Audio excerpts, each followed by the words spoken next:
जय हिंद। आजकल ना हर जगह एक ही बात हो रही है कि भाई सिल्वर सिल्वर सिल्वर के बारे में बात हो रही है और आप भी यही सब सुन रहे होंगे कि भाई सिल्वर के दाम बहुत तेजी से ऊपर गए। हम लोगों ने भी इसके बारे में बात करी, वीडियोस वगैरह बनाए, बट आज मैं सिल्वर के बारे में बात नहीं करने वाला हूं। आज मैं बात करने वाला हूं इंडिया की एक ऐसी कंपनी के बारे में जो इंडिया की इकलौती सिल्वर प्रोड्यूसर है, इंडिया की इकलौती जिंक प्रोड्यूसर है और दुनिया की सबसे बड़ी इंटीग्रेटेड जिंक प्रोड्यूसर है। जी हां, मैं बात कर रहा हूं हिंदुस्तान जिंक के बारे में।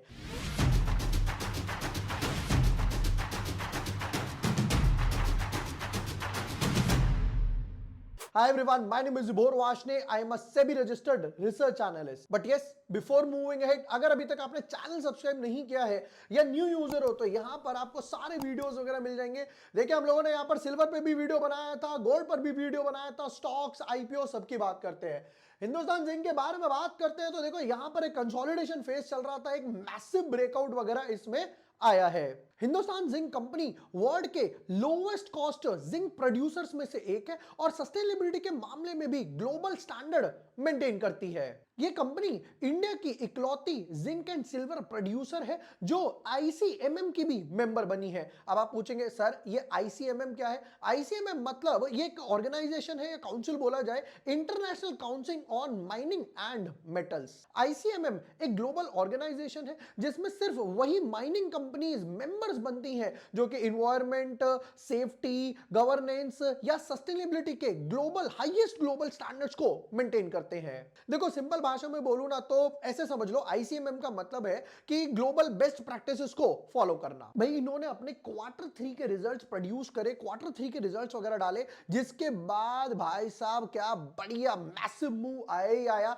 रिजल्ट्स क्या आते हैं पहले तो मैं आपके साथ रिजल्ट शेयर करूंगा, उसके बाद बाकी जो ब्रोकरेज फॉर्म्स है, एनालिस्ट वगैरह है, वो क्या बोल रहे हैं, हमारा पॉइंट ऑफ व्यू क्या है, सब यहां पर समझेंगे। देखो, ये आ गए इनके रिजल्ट्स वगैरह, जहां पर हम लोग नंबर्स वगैरह की तो बात करेंगे, सेल्स हो गया, इबिटा हो गया, प्रॉफिट आफ्टर टैक्स वगैरह की बात कर लेते हैं। यहां पर जरा अगर नंबर्स की तरफ नजर डालते हैं तो देखो, यहां पर इनका सेल्स गया था 10,980 करोड़ के आसपास, यानी कि 27% वाई ओ वाई ग्रोथ वगैरह इन्होंने दिखाई। फिर उसके बाद प्रॉफिट की बात करते हैं तो प्रॉफिट यहां पर मैं थोड़ा सा ऊपर लेकर आता हूं। प्रॉफिट की बात करते हो तो देखो 3900 करोड़ के आसपास का प्रॉफिट था, जो भैया पिछले क्वार्टर में 2600 करोड़ के आसपास था, यानी कि सिंपली 46% का एक अच्छा खासा मैसिव ग्रोथ दिखाया। और यही नहीं, अगर आप यहां पर मेरे साथ नंबर भी देखोगे तो ये देखना 1700, 2000, 2000, 23, 23, 26, 3000, 22, 26, 3900 हाईएस्ट एवर क्वार्टर पैट यानी कि प्रॉफिट आफ्टर टैक्स भी पोस्ट किया। अगर इबिटा की बात करते हैं कि भाई इबिटा क्या चल रहा था इनका, कंपनी के ऑपरेटिंग मार्जिन्स, या फिर यहां पर अगर मैं नजर डालता हूं तो देखना 6000 प्लस का इनका इबिटा आ गया, जो कि भैया 34% ग्रोथ दिखाता है वाई ओ वाई पर और 36% ग्रोथ दिखाता है क्वार्टर ऑन क्वार्टर बेसिस पर। अब ये कैसे पॉसिबल हुआ कि भैया हाईएस्ट एवर सेल्स तो है ही है, उसके बाद इबिटा भी है, यानी कि कंपनी के कॉस्ट ऑफ प्रोडक्शन जो है बिल्कुल निचले स्तर पे चले गए हैं। बाकी मैं आपको न्यूज आर्टिकल्स और जो कवरेजेस वगैरह है वो भी दिखाऊंगा। मतलब एक चीज क्लियर है कि ये जो क्वार्टर गया है बेस्ट ऑफ बेस्ट गया है। यहां पर हाईएस्ट एवर सेल्स हो गया, लो कॉस्ट ऑफ प्रोडक्शन हो गया, हाईएस्ट एवर पैट वगैरह हो गया। अब रिटेलर्स तो बुलिश है ही है, बट उसके साथ साथ जरा देखते हैं कि बाकी ब्रोकरेजेस हाउस वगैरह क्या बोल रहे हैं। तो यहां पर एचएसबीसी क्या बोलते हैं, HSBC upgrade Hindustan Zinc to buy ahead of quarter 3, up price target for 2 more metal stocks, यानी कि यहां पर एचएसबीसी ने इनके टारगेट को और अपग्रेड वगैरह कर दिया। आगे समझते हैं कि भाई और हमारे पास क्या क्या आ रहा है। तो यहां पर कंपनी के हाईएस्ट एवर, जो अभी मैं बात कर ही रहा था, हाईएस्ट एवर प्रॉफिट भी आ गया। अब जरा मेरे साथ ये वाली लाइन पढ़िएगा, क्या बोलते हैं, लेट्स सी।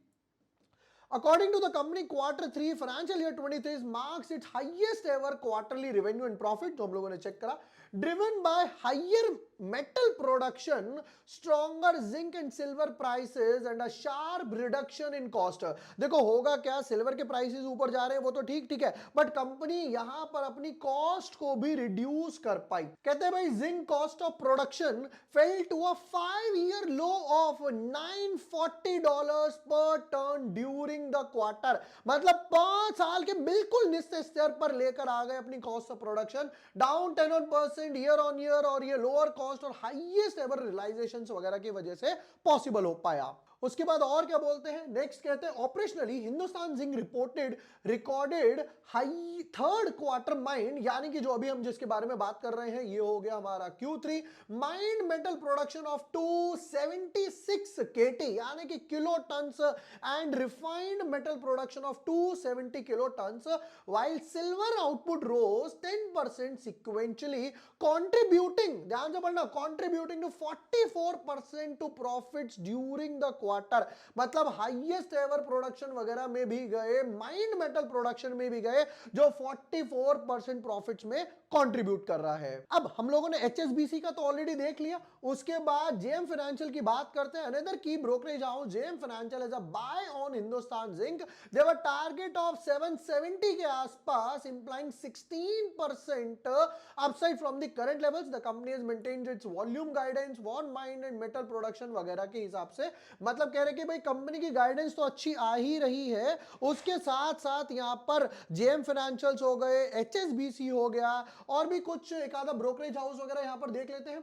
ये जेफरीज के बारे में आ गया कि भाई जेफरीज भी बोल रहे हैं maintains buy rating on Hindustan Zinc, raises target to 750 के आसपास। मतलब कि अभी करेंटली भी बात करता हूं, देखते हैं भाई करेंटली कहां चल रहा है, तो करेंटली यहां पर ट्रेड कर रहा है 698 के आसपास। जितने टारगेट निकल कर आ रहे हैं वो यहां पर समवट अराउंड, अगर मैं राउंड बॉटम से भी खुद भी निकालता हूं टेक्निकल्स वगैरह से, तो ये लेवल निकल कर आ रहा है 750 से लेकर 770 की रेंज में इजीली। अब हम लोगों ने यहां पर ऑलरेडी देख लिया कि भाई HSBC ने क्या बोला, JM फाइनेंशियल्स ने क्या बोला, जेफरीज वगैरह ने क्या बोला।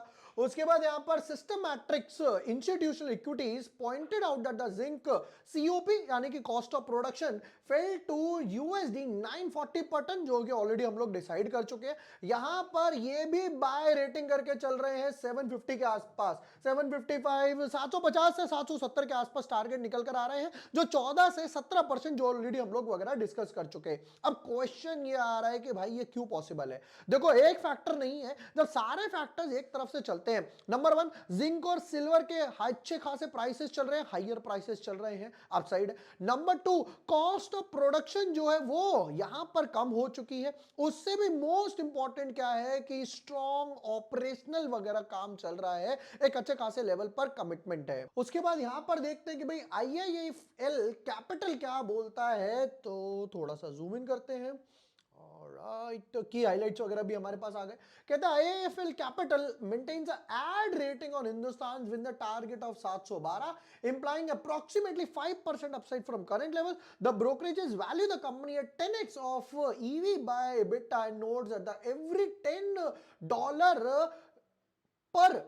$10 per ounce change in silver impacts the company's fair value by 59 per share। EBITDA के बारे में हम लोगों ने ऑलरेडी डिस्कस करा। जिंक 940 पर डॉलर 5 ईयर लोस पर गया। कॉस्ट ऑफ प्रोडक्शन इसके बारे में हम लोगों ने डिस्कस करा। EBITDA मार्जिन्स के बारे में हम लोगों ने डिस्कस करा। प्रोजेक्टेड ग्रोथ वगैरह यहां पर कंपनी ने और भी लिखा हुआ है। कहते हैं कि भाई IIFL capital expect silver to stabilise at structurally higher levels at around 60 per ounce despite near-term volatility, strong cash flows, and expects to support elevated dividend payouts of around 3%। बाप रे, यानी कि यहां पर सारे ब्रोकरेजेस हाउस जो है वो अच्छे खासे बुलिश नजर आ रहे हैं। दोस्तों हिंदुस्तान जिंक सिर्फ आज के रिजल्ट्स हो गए या सिल्वर रैली हो गई वहां तक ही लिमिटेड नहीं है। कंपनी फ्यूचर के क्रिटिकल मिनरल्स हो गए या मल्टी मेटल पोर्टफोलियो हो गया, उसकी तरफ भी ना धीरे धीरे कदम बढ़ा रही है। इस बार इस क्वार्टर में ना देखो यहां पर क्या न्यूज आई थी, हिंदुस्तान इस क्वार्टर में कंपनी को बोलते हैं Hindustan Zinc gets licence to explore mine tungsten block in Andhra Pradesh. यहां पर कंपनी को भैया टंगस्टन जैसे क्रिटिकल मिनरल हो गया, उसको भी एक्सप्लोर करने का लाइसेंस मिल गया, और कंपनी ने यह भी बोला है कि भाई हम इस पर बहुत ही जल्द काम भी शुरू करने वाले हैं।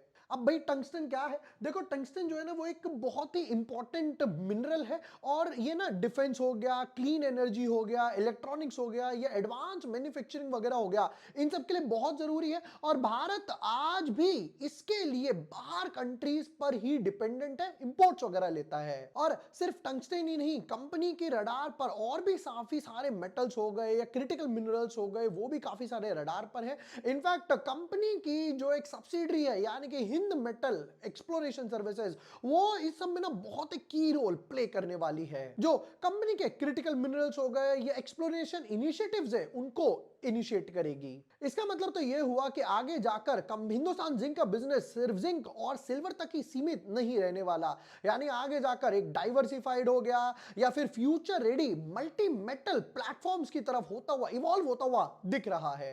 दोस्तों, जब आप इंडिया की only zinc and silver producer, world largest integrated zinc producer, lowest cost structure, ICMM level sustainability, record Q3 results, strong brokerage supports या फिर क्रिटिकल मिनरल्स की नई ऑप्शनैलिटी, इन सब को एक साथ देखते हैं ना तो पिक्चर काफी कंपीलिंग लगती है। इसी तरीके के और भी केस स्टडीज वगैरह लेकर आने वाला हूं जहां पर मैं आपको Q3 रिजल्ट्स हो गए, रिजल्ट्स क्या आ रहे हैं, फ्यूचर आस्पेक्ट्स वगैरह क्या है, लेवल्स क्या बनकर आ रहे हैं, सब बताऊंगा। कोई और भी स्टॉक है जिस पे आपको इस तरीके की क्विक केस स्टडीज, टेक्नो फंडा एनालिसिस, डिटेल्ड एनालिसिस चाहिए, कमेंट सेक्शन में उस स्टॉक का नाम कमेंट कर दीजिए, जिस पे सबसे ज्यादा लाइक आएंगे उस पर बनाकर देने वाला हूं एक बढ़िया सी केस स्टडी। वीडियो पसंद आया हो share with your friends, like and subscribe. Thank you for watching the video, lots of love.